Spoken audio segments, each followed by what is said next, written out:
اور کتنی آسان ہے، کتنے سادہ الفاظ ہیں، اور ایک طریقے کو کتنی وضاحت کے ساتھ پیش کرتی ہے۔ رسول صلی اللہ علیہ وسلم کے فرامین کتنے ہی پیارے ہوتے ہیں اور کتنے واضح ہوتے ہیں اور کتنے وسیع ترین ہوتے ہیں۔ غیر اللہ کے لیے ذبح کرنا تو دور کی بات، اس جگہ پر بھی ذبح کرنا منع ہے جہاں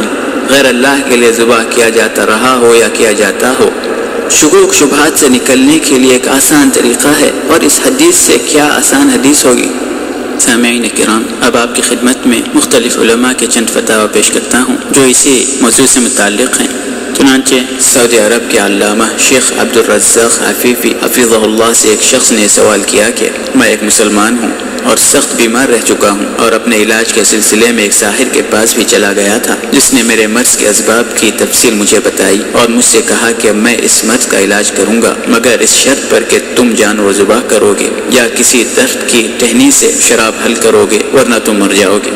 میں مریض ہوں اور مرض شدت پکڑ چکا ہے، میں کیا کروں؟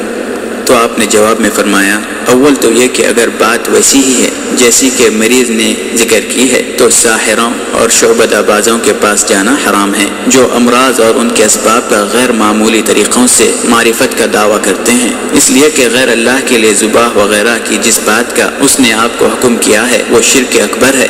اور شراب سے علاج کرنا حرام ہے کیونکہ اللہ تعالیٰ نے ان چیزوں میں شفا نہیں رکھی ہے جنہیں اس امت پر حرام قرار دیا ہے، اور دوم یہ کہ آپ کے لیے شرعی دعاؤں اور مباح دواؤں سے علاج مشروع ہے جس میں کوئی گناہ نہیں۔ اللہ تعالیٰ آپ کو آپ کے مرض سے شفا عطا کرے اور ہر بری بات سے آپ کی حفاظت کرے۔ فتاوی اللجنۃ الدائمہ، فتویٰ رقم 10